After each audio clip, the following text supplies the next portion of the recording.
Councillor Cumbers. We have all members present now if you wanted to start the meeting. Excellent. Did you want to quickly remind Chris Evans about the muting, as Chris came in later? Yes, just a reminder to all members that you are will remain muted, but that you can unmute yourselves when invited to join the debate by the chair. Thank you. So we're ready now, aren't we? Yeah. Good evening and welcome. I'm Councillor Pat Cumbers and I chair Scrutiny Committee. I confirm that the following members are present and participating in this remote meeting. Councillor Rob Bindloss, who is Vice Chair of this committee, Councillor Ronan Brown, Councillor Robert Child, Councillor Jeannie Douglas, Councillor Chris Evans, Councillor Chris Fisher, Councillor Elaine Holmes, and Councillor Jacob Wilkinson. Is Alan Pearson here? Natasha? I'll just check now for you, Councillor Cumbers. I beg your pardon? Yes, Councillor Cumbers, Councillor Pearson is here as an attendee. Lovely, thank you. Yeah, so we also have Councillor Alan Pearson in attendance. Alan is the Cabinet's portfolio holder for housing and communities. Do we have any observer councillors? No? No, there are no other observers. Thank you. And the following Melton Borough Council officers are also in attendance. That's the Chief Exec, the Director for Growth and Regeneration, and the Director for Housing and Communities. And we're supported by officers from the Democratic Services team. And there are no external participants in attendance. This meeting is being held in public, and we also welcome those members of the public who have joined us. Any member participating by remote link who declares an interest in any item of business in terms which require them to leave the room must ensure that they cannot be seen or heard during the agenda item. This will be confirmed by Democratic Services. The member of staff will confirm to the remote member when they may rejoin the meeting. Should any aspect of the conference link fail during this meeting, I will call a short adjournment of up to 5 minutes to determine whether the link can quickly be re-established. If the link cannot be re-established, the meeting will be adjourned to a later date.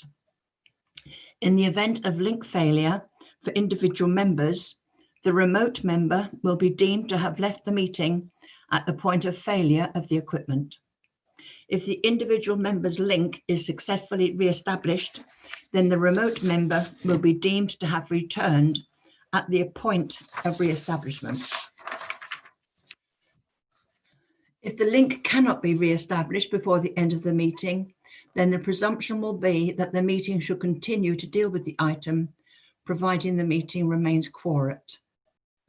Should the meeting no longer be quorate, the meeting will be adjourned and any remaining items of business will be deferred. I would ask members to indicate their wish to speak by raising their hand using the raise hand tool on Zoom. I will then invite each member in turn to contribute to the debate.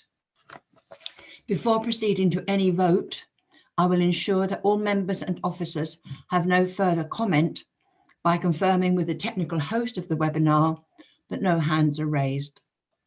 I will ask each member to indicate when asked whether they are voting for, against, or abstaining. This will be recorded by the Democratic Services officer who will confirm the outcome of the vote. Any member who has been absent from the debate on a particular item due to link failure must abstain from the vote on that item. We've been asked by Councillor Pearson if we can bring his item forward. So his item will now be number 4, following the declarations of interest. So now we get to the body of the agenda. First, we start with apologies for absence. We have Councillor Rebecca Smedley. Are there any others? I think not. There aren't any, are there? Minutes. I'm happy to propose the minutes. Is there a seconder? Yes, Chair, I'll second them. Thank you. Can officers confirm that there are no members or officers indicating that they wish to speak using their hand? Yeah. There are no hands raised, Councillor Thank Cumbers. you.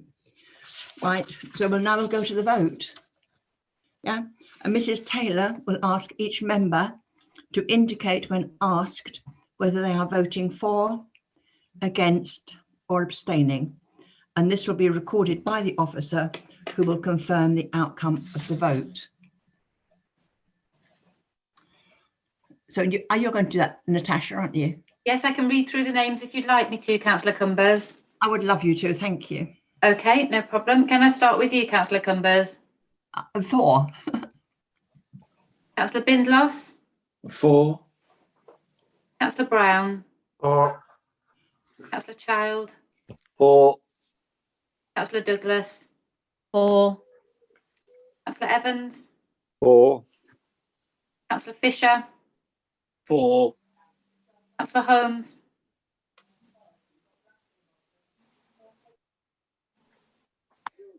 For.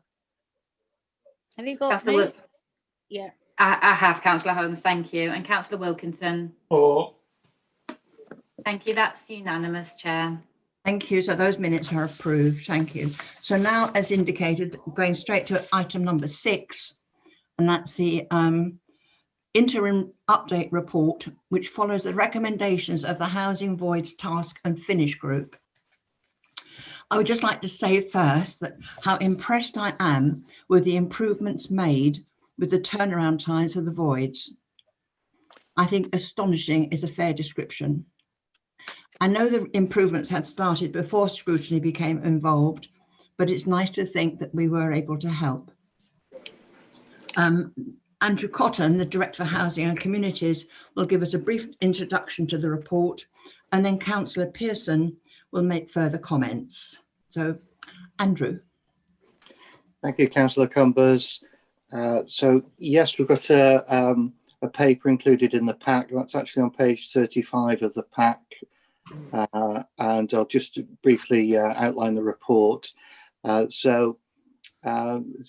essence, there's three parts to the report. The first, giving some context and performance, particularly in the relation to the impact of COVID in terms of the sort of landlord function and void function, and that starts at the bottom of page 1 of the report and goes over the page. And clearly we're moving into, and other agenda items this evening reflect on the recovery planning. So very much that's featuring in new ways of working. And there's some discussion in the paper about some changes in terms of the structure within the landlord function to make sure that we've got sufficient capacity for, well, right across the house tenancy management function, of course, but specifically our capacity and skill set in dealing with voids is a key part of that. There is now in place a weekly void working group, meeting weekly, as I say, with representatives from right across the landlord function. And there's the mission statement, if you like, of that group is also detailed in the report, very much based around the efficient letting of homes at the right time to the required standard. As Councillor Cumbers has highlighted, there's a table there in terms of current performance, and just I guess a caveat in terms of the averages, that they can go up as well as down, and voids are very difficult to predict in terms of those monthly figures that we get.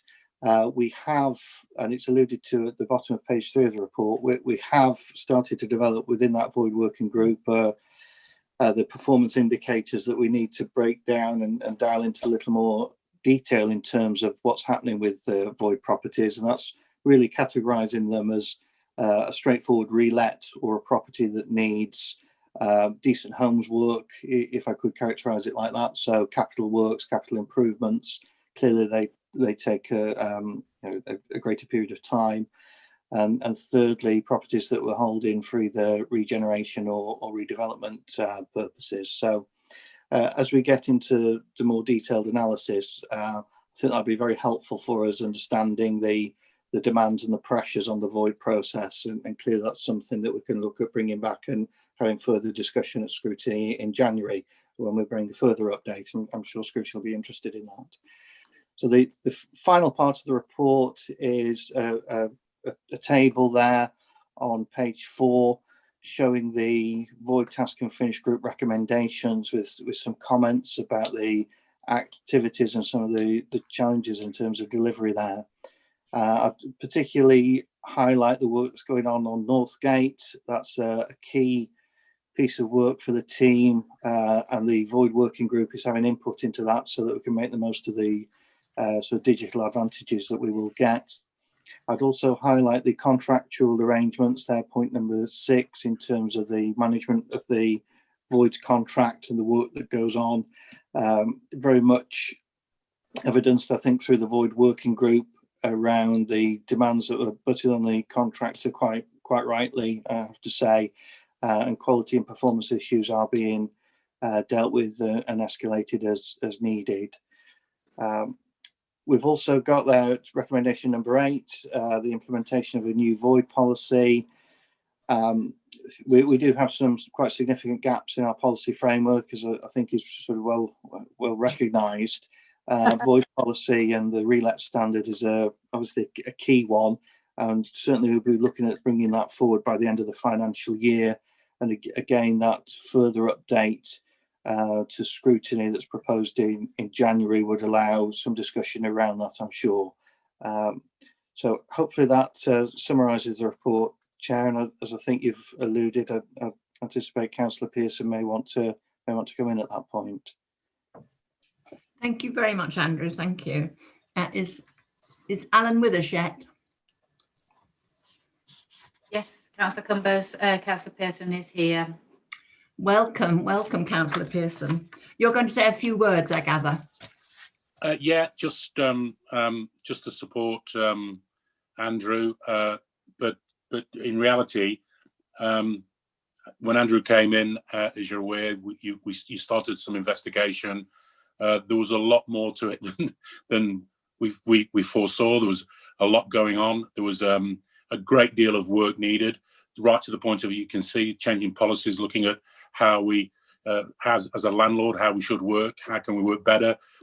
Also taking this into the 20th century, taking into account now the new papers coming in with our responsibility with tenants. So there was a great deal of work all happening at the same time, which I've got to say wasn't, is sometimes difficult, but there was a good focus, but we've still got a long way to go. We're getting there. We've got to make sure, and I talk to Andrew on a regular basis, that whatever we put in is fit for purpose for the future, that what we put in is going to work when we're hopefully, only a few of us are left as the council, we've moved on. We've got to make sure that it's future-proof, it serves the purpose, serves the residents, but tenants, but also serves Martin Borough Council for the future. So I'm quite excited, but we've still got a long way to go. I've visited properties with Andrew. We were down at Wilton Court, and we've made some quick adjustments this time, which I'm very pleased with, speaking to Andrew today, for the tenants, for the residents there and tenants. I've visited some other properties that we've purchased that need some additional work.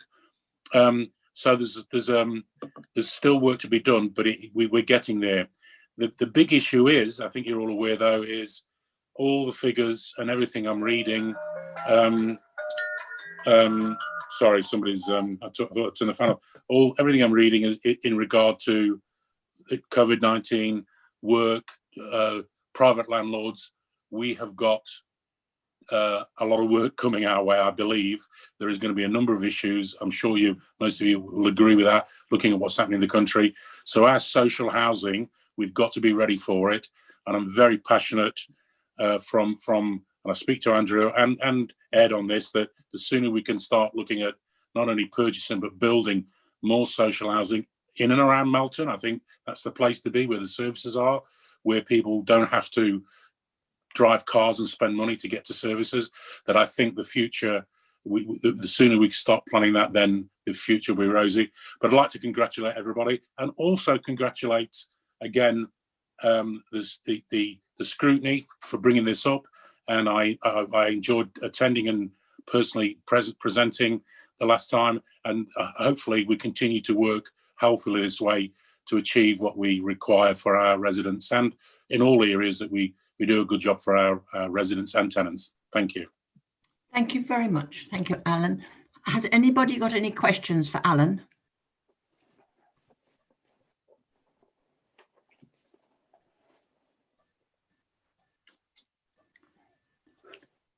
No, I've got two little questions then, if nobody else has. One you might or might not be able to answer. Any idea of when we'll no longer be using bed and breakfast? I'm not sure, but I think it's something we'll always have as a backup. For me to say that we'll always have enough properties available, I'm not sure. I like the information you sent to me today, Pat, regarding lodging, getting people to who've got spare rooms that we approach them, whether we can put people in there, and the old lodging system. But I think as a backup, we will always need bed and breakfast. There's always going to be emergencies that we can't dictate. We won't. So as a safety net, we do need that, but it's expensive. Don't get me wrong, and we've got to work very hard to eradicate it as much as possible to save money in the future. And it's not a comfortable place to be. I've spent a lot of time in hotels in business, and you think it's nice at first. It gets on your nerves after a while. You can't beat having your own place, a place that's safe, a place that's your own, and we must get families into those situations as much as possible. So the answer is, I don't ever see it ever getting rid of it, Pat, but hopefully we can cut it down as much as possible. Yeah, I don't know whether you heard the other day about an awful case in London where a resident had been found a place in Birmingham, meaning, of course, he lost his job. Did. Yeah, he lost it. He expected to travel to Birmingham. It's unbelievable. And the other question, Alan, is that I'm just wondering, because I know there are very differing views about golden goodbyes. I know that people think, but I'm just wondering whether TFEC could do whether TFEC can investigate what their members, what their thoughts are, rather than waiting for the council to do that. Do you think they might? In the what do you mean by golden goodbyes? What do you mean about the? Well, if they keep their place up to scratch, so that it doesn't need a lot of work, and in other words, if they move out and people can move the next day, then they get a golden goodbye.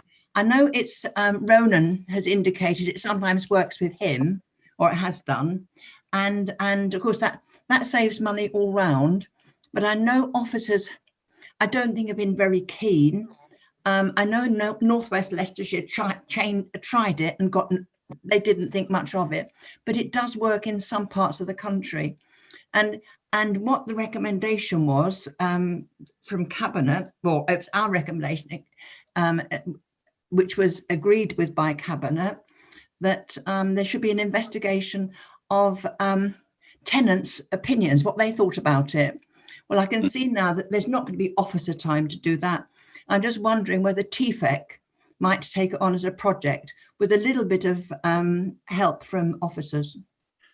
Yeah, first of all, I think TFEC's a very good voice for tenants as a residents group, but it's more of an official one.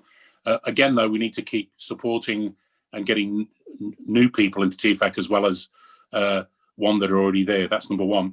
Number two, before we look, I think we've got to look at any lots of ideas that work, Pat. And if they work, you give them a try. But I'll be quite truthful. And it was well before this administration that in the past administration we didn't manage the properties. We weren't a proper landlord. And I know for a fact if we manage them, I can remember, I think when Ronan was working there, we had a number of staff that would visit the houses on a regular basis. We need to manage the properties. They are our properties. We need to look after the residents, but they are tenants, but they also need to look after the houses as well. And that's part of our role to remind them. And I think I think so. Before we go to look at other projects, and I know Andrew and I talk about this all the time, let's get the management right first. Let's get the structure in, and we're doing that with new staff, with new positions to visit, to go into houses, to help people, not to hit them with a stick, to work with them. In some cases, I can remember years ago, we had some great educational programs on how to look after children, how to clean the house. You know, this is what the Sure Start centres were, how to cook, how to, you know, make it a good home. We don't do that anymore, yet we still need it. So I think I'm very passionate about this, that we need to become a very good, positive, caring, but also strong landlord that looks after its properties, looks after its tenants. So let's get that in place and then look at some of the projects that we may need in the future. So I'm game for everything, Pat, but let's become good landlords.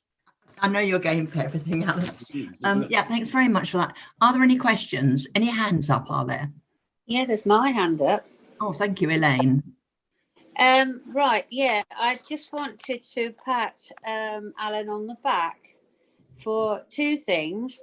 Getting Andrew Cotton, which I think was, I'm glad that he came, because from the reports I get, he's doing a fantastic job.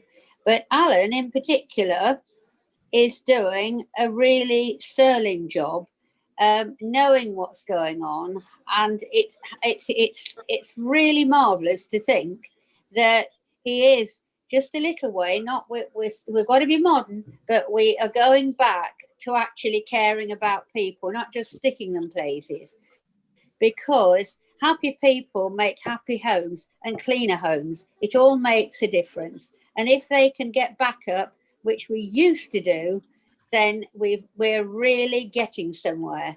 But I've heard so many good reports about Andrew, and definitely Alan as well. That's all.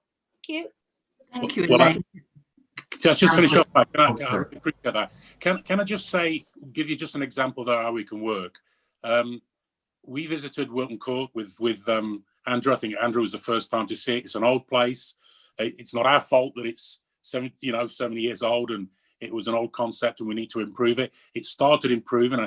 I think we're going to turn it all into proper beds, not bed sits, but one bedroom. And we somewhere lost it, but now we're getting back to that. But what happened was it needed a bit of tidying up.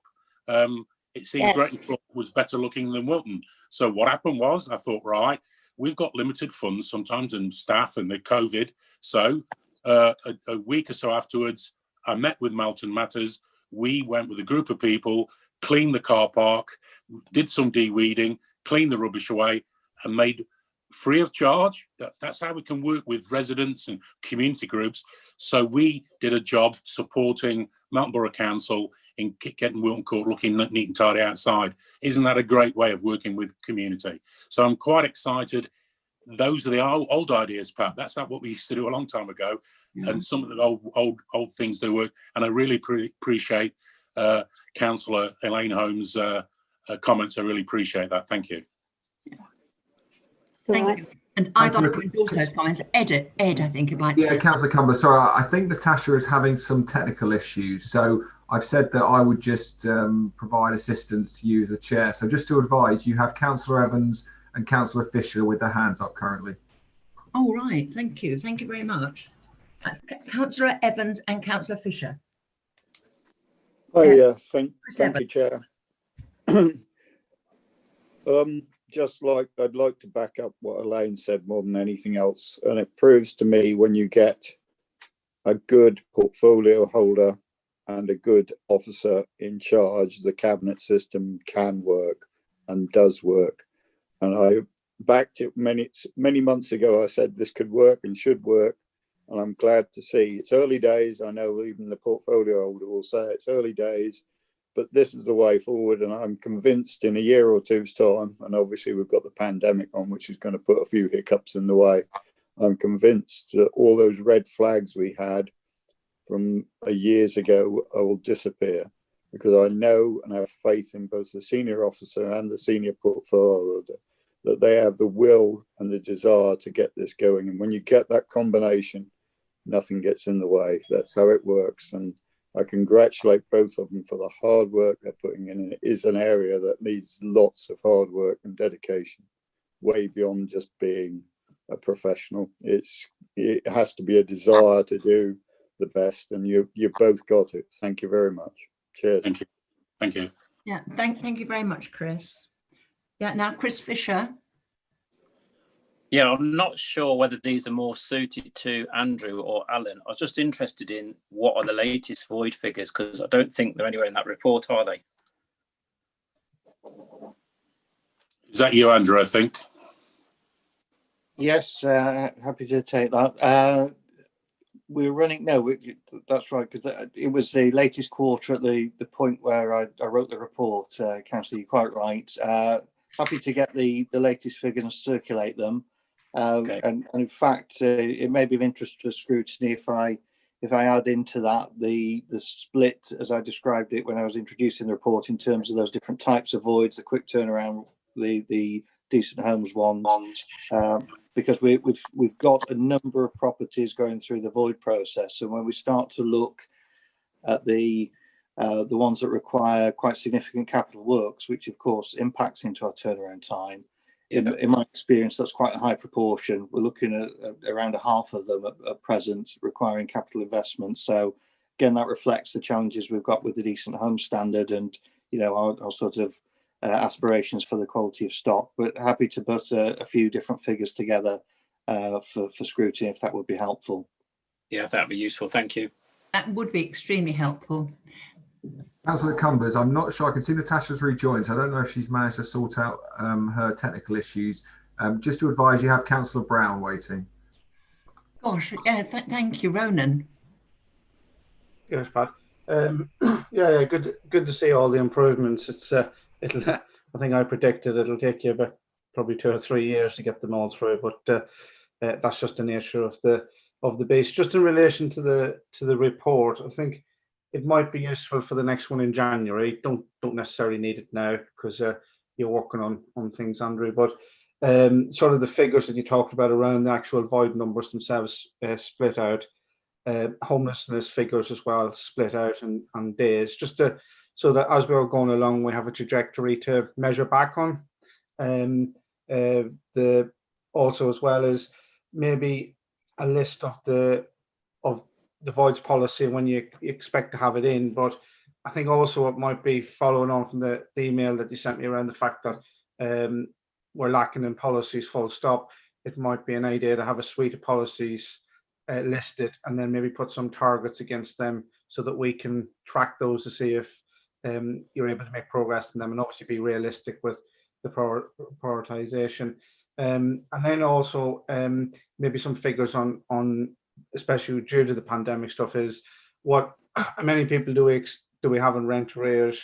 Do we expect that we're going to have to evict? How many people do we have on our homelessness list? And it's just really to give us a feeling and also an ability to maybe even be able to support you if things are going in the wrong direction, because I think there is obviously every chance that could happen over the coming months, so that the councillors outside of the cabinet are able to support and be a voice to sort of help you through that, and help with voicing the cabinet. Maybe things need to be reprioritized, but I think it'd be much clearer for us if we actually see actual numbers in all those different areas. And I'm more than happy to drop a quick email to you tomorrow with the list of them if that would be helpful. Can I just say, we are here actually to talk about voids, though I know we're all so interested in all aspects of housing. Yeah, it was the voids and the homelessness was linked in part on this, so that's what I was doing. No, but there's no point doing a single because you're only talking about one thing. It flows in really. Yeah, you know, you're right. We need lots of information. Yeah, thanks very much for that, Ronan. Did anybody want to come back about that? Councillor Cumbers. Yes. Councillor Pearson has his hand raised. I think he'd like to. Thank you, Alan. Yeah, yeah, thank you, Ronan. That's very good. I think you're quite right. There is the link, and this is again, I think I've mentioned about we've really got a serious look at how we increase the social housing, and there's a number of ways we can do that. I have asked only last week I think Andrew was away, he's just come back from holidays. Jodie's going to do another report, an update on homelessness. And I think you'll find, unfortunately, we're in for a bit of a rough time. Landlords, private landlords will be selling houses, private landlords will be moving people on. There is some new rules regarding, apparently, you can't really advertise to advertise voids or private voids that you don't want people who are on any sort of allowances or whatsoever or universal credit, but that still doesn't stop people. If you haven't got a job or you're struggling with the work, or you can still find out, so you can discriminate those people who are struggling with work or having universal credit and so forth. So there's a lot of issues there we need to be aware of, because again, it comes back. All this will come back to us, and we're the people who are responsible. So there will be a report. As soon as I get it, I will circulate it to everybody to update you on homelessness. Thank you. Thanks very much, Alan. Any more hands up, are there? Yeah, mine again. Oh, yeah. Elaine, thank you. Yeah, on the voids, I just have always felt that, and we did actually mention, people not being able to pay and things like that, and we're talking about voids, but we have to talk about the whole thing. If we take people to court, which we do, there's court costs. We're never going to get anywhere. And hopefully, like Alan has said, if people do go and visit, we don't want any voids. We want people to stay where they are. And I just feel that sometimes we actually cause voids. And I know it's going to be incredibly difficult, because there's an awful lot of people who are actually living with working from home and work and also there's, which will come later on, that there's mental health problems as well, and I know this is just a very difficult subject, but we'll probably talk about it later on. But I'd sooner have people in a house than out of it. That's all. Thanks, Elaine, for that. Yes, one of the task groups, of course, is going to be looking at finance and mental health and other things. Could I just ask one question of Alan, or perhaps Andrew? I know in the past the council's helped people rent privately by lending their deposit. Do we still do that? I don't think so. You there? I am. Can you hear me? I can hear you, yeah. Can everybody hear me? Because I can't, I'm not sure. Andrew can back me up, but I think we do. I think there's a number of schemes still that we try and support. I'm not sure of that one, but we are looking at where there's certain rental discrepancies of private rent versus the council that we can top up. I think there is different projects and different schemes that we can help people. I think Elaine's very right. We've got to be, again, this is what the landlord, being a social landlord, a lot of these issues where people may be evicted or they're struggling with their council tax, they're struggling with their rent, this can be nipped in the bud early by our control, by our visits, by narrative approach, by understanding residents and tenants and speaking with them, asking, not being too intrusive, because, but also so long as they know they're where to help them. Sometimes people are frightened because they think we're out to take the house, and that's not the case. I know Andrew doesn't work that way, but in the end, you still have to have something there in the case, the odd one that don't follow the rules. I mean, I can assure you, I've been into houses where alterations have been made where we're lucky the house didn't fall down. They've taken out supporting walls without permission. They've gone into houses where you go into other houses. I went into one only a week or so ago. I think, again, Andrew was with me. I think it was on Staveley Road. The people there who the council house spent thousands fixing it up. It was absolutely like brand new. So we deal with, you know, I'm very keen to, we mustn't demonise people in social housing. And so most of them are good people. Most of them want a safe place. And I see social housing as a safety net, but also as a springboard for them to actually be able to save money so they can get on the housing market. So then we can get that house passed on to the next people coming through. Okay.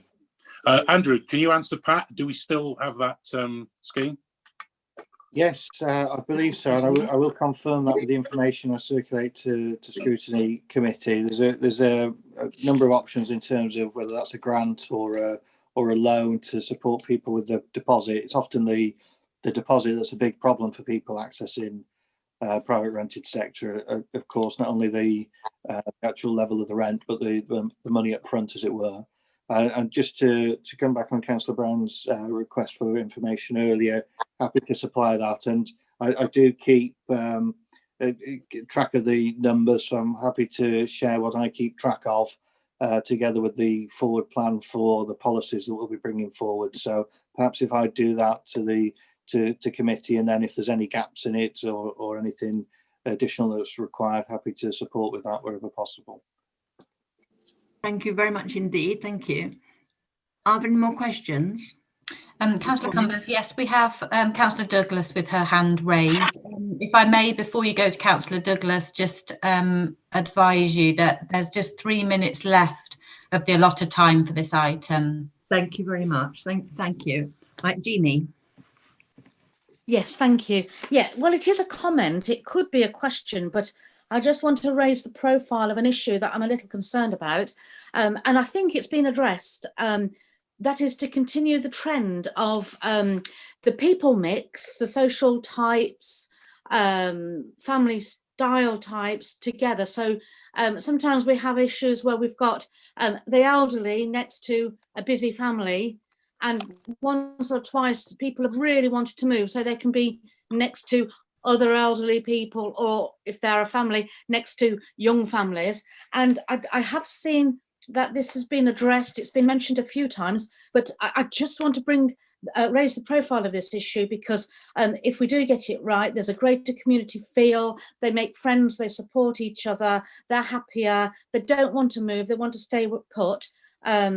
I don't know if you want to comment on that, but I just wanted to mention it. There has been some dealing here in swapping people around, just so that it evens it out a little bit. But continue that, please, because some of the residents who have been moved are very pleased for that fact. So thank you for those who've done that. Thank you. Thanks, Jeannie. Thank you. Is there someone going to comment on that? Councillor Pearson wanted to come back on that, Councillor Cumbers. Yeah, Jeannie's got a good argument there. That you really can call it profiling, I guess. I think some of the issues where we had some of our units, we'd have people, noisy young people with dogs on the top floor, and older persons on the lower floor, making there was issues there. So yeah, there is a bit more sensitivity how we locate people, but the best location is it's still a mixture, because we don't want ghettos of old people and ghettos of young people. This community is a mixture, but it's the type of people and the ones that need support. Some other people need different needs, and so we need to be sensitive to that. But a good community is a mixture of everybody together sensibly. And yet, I talk to a lot of young families. They just wish grandfather and the grandparents were there to babysit, so they didn't have to take them miles. We all know the deal. So I think it's getting the balance, Jeannie, but you're quite right. It is looked at. And I know, Andrew, a bit of a smile there. We've talked about this, getting the mix right, but also being sensitive to everybody. And I think that's how good we're getting.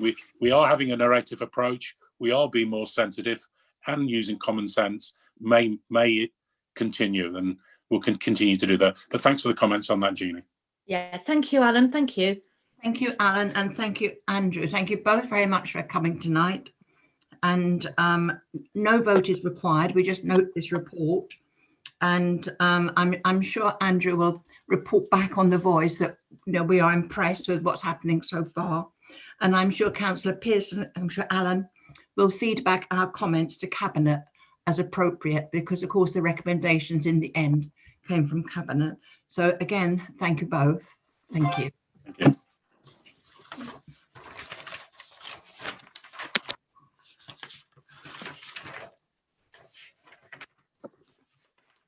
We return now to the right order of the agenda. So now we're back reviewing the Scrutiny annual work plan and the forward plan.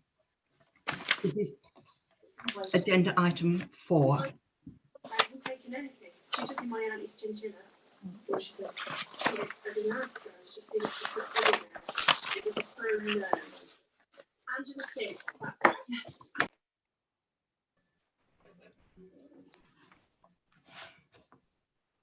Are we okay? I keep hearing background noise. Right. Yes, Councillor, can I just send everybody onto mute again? Yeah, thank you. But I can speak, can't I? Yeah. Yes, that's right. Yeah. This is the review of. I've said that bit. Scrutiny's draft work plan outlines the areas of work which we expect to scrutinise during the remainder of the civic year. At Scrutiny's workshop in July, we discussed our proposals and also senior SLT's suggestions. The final wording for this draft was agreed by Councillor Bindloss and myself after taking into account views of Cabinet. The work plan can be flexible, where changes or additions are suggested by members due to new issues or priorities. Any such changes would be subject to the guidance on items for the work plan as set out in the Constitution. So I think it's pretty straightforward. A lot of work has gone into the proposals, but comments are still very welcome if members would like to make comments.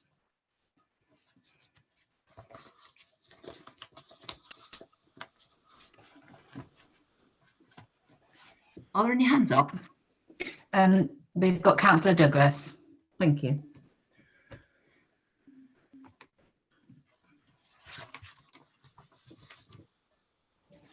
Can't hear you, Jeannie. Oh, okay. Yes, I can go for it. Yes, can you hear me? Yes. Yeah. Item number 25, the cattle market. It's also on the audit committee work plan for this year. And I'm just wondering about this overlap and how the overlap's been approached. Are the two teams on the audit and the scrutiny working together in conjunction? Is one looking at the financial implications, I suppose, the audit, and is one looking at the processes? And there must be a link between them, of course. I just wondered if anybody had any insight as to how the two can be on in both committees and therefore the subject is approached. Thank you. Can I just come in here, because our remit isn't the same as audit's remit. Ours is sort of more like forming the policies, and audit has to make sure that the policies are followed and people do as they're expected to. But there has been, sometimes I feel there is an overlap. I think sometimes there's perhaps more opportunity for audit and scrutiny to work together. But we will get a report back. I think it's, what number was it? 25. Yeah, we will get a report back. I know there's investigation going on, but as I say, our remits are not the same. You know but if you want further information, I'm sure we can sort it out outside the committee. Councillor Cumbers, can I just clarify, Councillor Cumbers? Sorry. Just to add, if it's helpful, just to say I'm aware that the audit of the cattle market has commenced. And they are looking at some of the financial transactions and the money that is due to the council through those contractual obligations is being paid in accordance with the contract. So that work has started. So it may be that Scrutiny may wish to reflect on the output from that audit report and then consider what role it could play in the future in relation to the cattle market. Yeah, thank you. And I would like, actually, I was going to ask at some time if we can, if Scrutiny can automatically get the reports that are produced by audit. I think that would be useful, but that's a sort of a separate matter. Does anybody else want to comment? Councillor Cumbers, we've got Councillor Holmes indicating that she wishes to speak. Would you mind if I just clarified as well that I think that we, just to remind you that we did speak about this item and we realised that it was going to audit, and I think, correct me if I'm wrong, but I think the agreement was that that Scrutiny would just get an update from the portfolio holder on the outcome of the work that was ongoing, so that they would just receive an update at a date to be agreed later in the year. Sure, that's correct. Yeah, that's Okay, so when we've got Councillor Holmes. yeah. All right, Elaine. Yes, please, Elaine.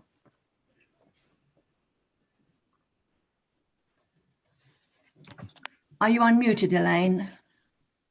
Yeah, you and I have talked about the things that I think are really serious matters.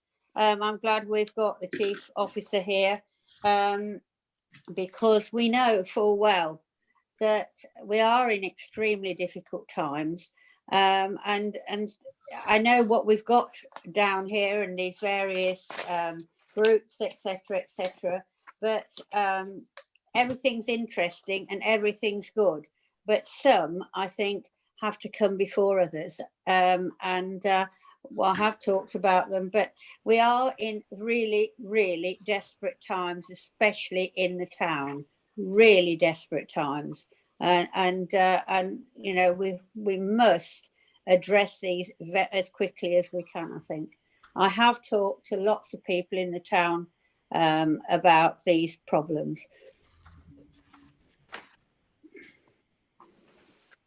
Thank you for that, Elaine. Is Rob been lost? Is it working, the hands up thing? I can see Rob is waving his hand. Yes, I'm sorry. Yeah. Yes, just coming back on that, Elaine. Obviously, you're going to be in the place task finish group. And the very first thing that we're going to be doing beyond scoping is getting into the town centre and the issues that I know that you are particularly concerned about, as of course we all are. So this is the very first thing that we're going to be looking at once we've gone through the scoping procedure. Very good. Thank you. Thank you, Rob. Any other hands up? No, there's no further hands up, Councillor Cumbers. No, so anyway, so now at least we have a plan to work to. This needs approving. So I'm happy to propose that we approve it as it was presented. I'd like to second that if I can, please. Right, so if we can vote on that then, please, Natasha. Okay, I'll run through the list of names again then, Councillor Cumbers. I'll start with you, Councillor Cumbers. Yeah, 4. Councillor Bindloss. 4. Councillor Brown. 4. Councillor Child. 4. Councillor Douglas. 4. Councillor Evans. 4. Councillor Fisher. 4. Councillor Holmes. 4. Councillor Wilkinson. 4. That's unanimous then, Chairman. Thank you very much. That's carried and agreed. I'm so pleased that now we've got something in place. What a difference that will make. So now we go to agenda item 5, the terms of reference for the task and finish groups. Right. At the scrutiny workshop in July, members agreed that it would be useful to look at the local impact, response and recovery in relation to the current national crisis created by the COVID-19 pandemic. The proposed terms of reference for a people-based group and a place-based group are set out in the papers. These have been drafted and agreed by myself and Rob, the Vice Chairman, and the relevant chief officer. You will have the opportunity to provide comments and questions on the terms of reference today, and you will see from the report that each task and finish group will have the opportunity to review the associated scoping document at their first meeting. You'll note that the timetable for the reviews is short, and as such, it's proposed that each group look at 3 overarching themes. Members will collate evidence and information on each of these themes in advance of each meeting and present their findings to the group. The relevant director will provide data on the council-run services where appropriate, but it's envisaged that evidence will also be collated from other sources, such as wider stakeholder and interest groups. The purpose of the groups proposed will be to evaluate evidence and establish if the current and planned response from the council and external groups and organisations will be sufficient to meet the needs of residents and make recommendations in relation to any additional measures. Last week, I invited members to indicate if they had an interest in joining a particular group, and based on the responses, the groups will be formed as follows. The people, task and finish groups, that's me, and then Councillor Roland Brown, Councillor Bob Child, Councillor Chris Fisher, and Councillor Rebecca Smedley. The place, task and finish group will include Councillor Rob Bindloss, Councillor Jean Douglas, Councillor Chris Evans, Councillor Jacob Wilkinson, and Councillor Elaine Holmes. And we've indicated some vice chairs there. The only reason for that really is if we should have occasion where at Zoom meetings, the internet should fail and we'd then have to be faffing around trying to find a chair. So that's the reason for the vice chairs. So that, I hope you've read the report and the accompanying documents. And if I'd like to hear your comments. I'm sure we all would like to hear your comments.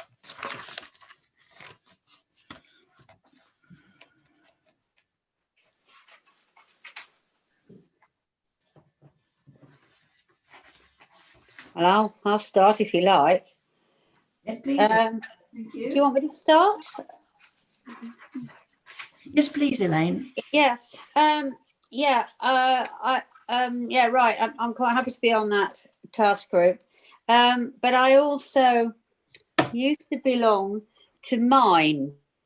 We used to meet in Melton, and we used to get money for mental health problems.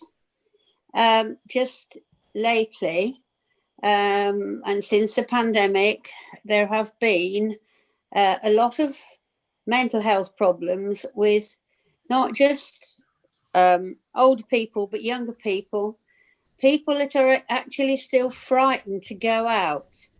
And it goes back to the housing thing. I don't quite know how we can tackle this because there are people that feel terribly isolated, and I know that happens more probably in the countryside, you would think, but not necessarily. There are flats in Melton, a lot of flats, and people that have just stayed within their 4 walls. You know, they haven't even been for walks and things. And as you've always said, when you're on planning, Madam Chairman, there ought to be green spaces. And but some people have thought they ought to stay in all the time. And I don't know whether Andrew has come across anybody like this or not, but we're there for caring, aren't we? We're here for caring, and I really don't know how to tackle it. But one of the things I feel with this group, you've got to tackle it person to person.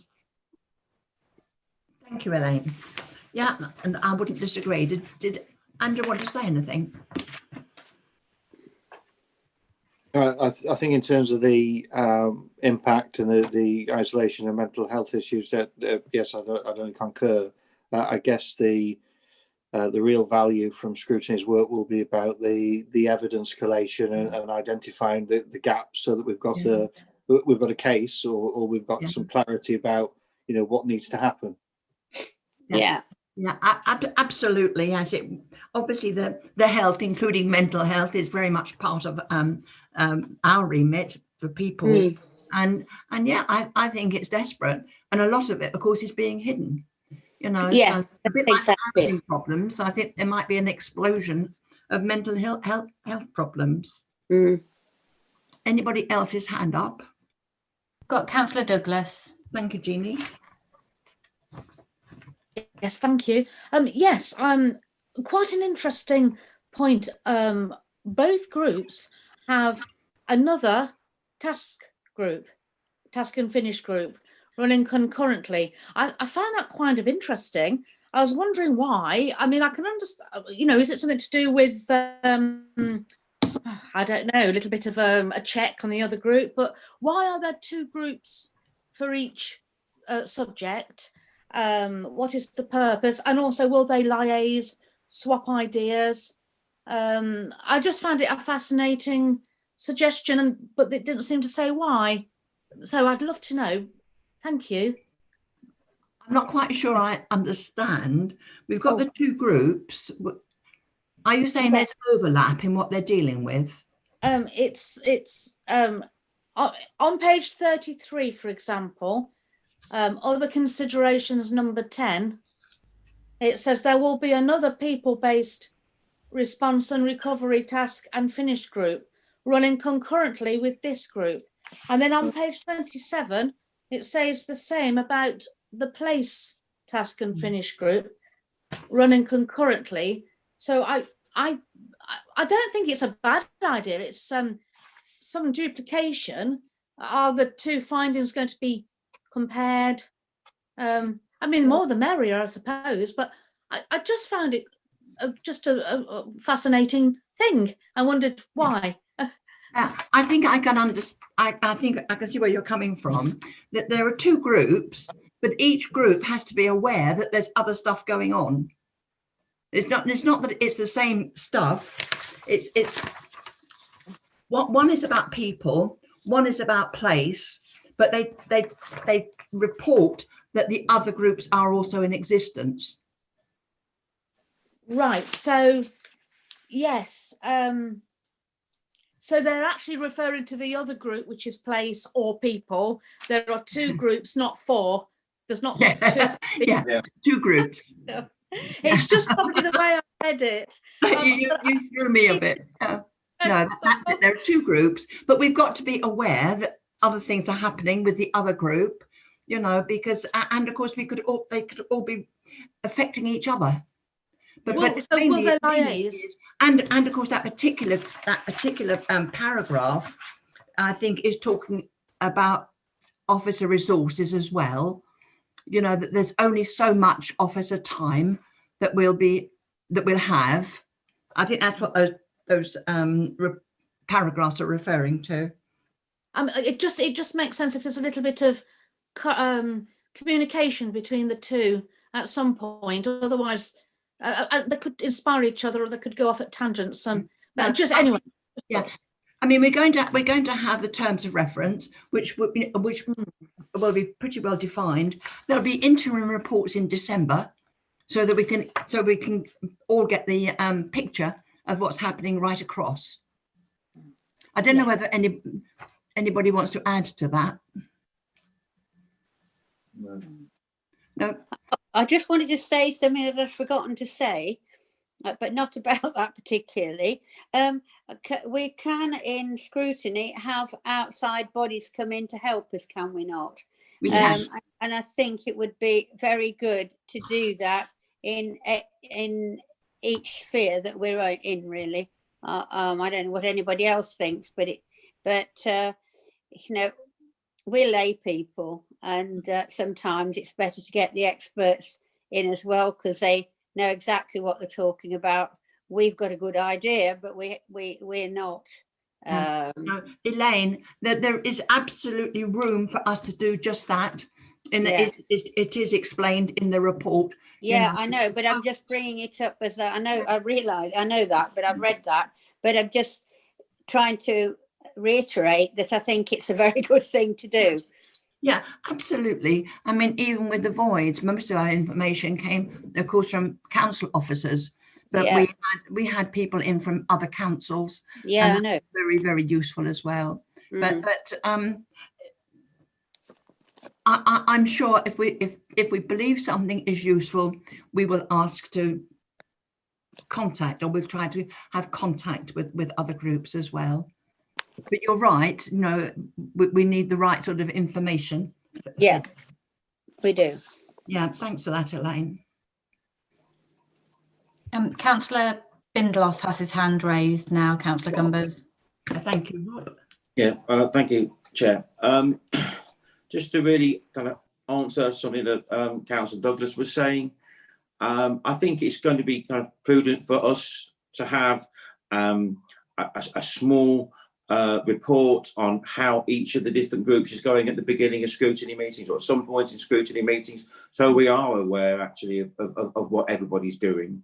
And I think that will add value to what we're doing as well. So, you know, I think that would be really important. In addition to that, and looking at what Elaine was just saying, Councillor Holmes, yeah, for definite, I think, you know, we must speak to, and as the Chair said, we must actually speak to people that have got experience in the field that we're discussing. I think, again, you know, without that, we're going to lose a lot of value in what we're doing. So it's 100% definite that we will have, and we will be talking to people with regard to the subject that we're covering at the time. Thanks. Thanks, Rob. Anybody else?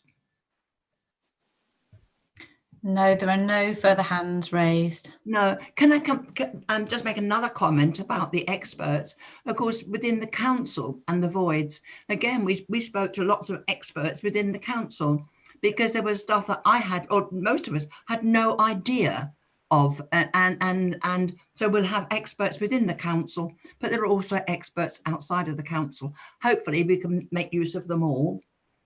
Thanks very much.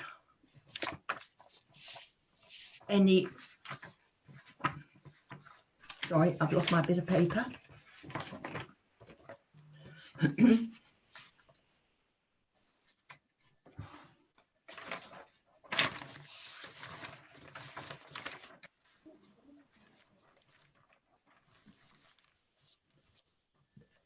Right, so now we're expected to, I think, page 19, there's the recommendation.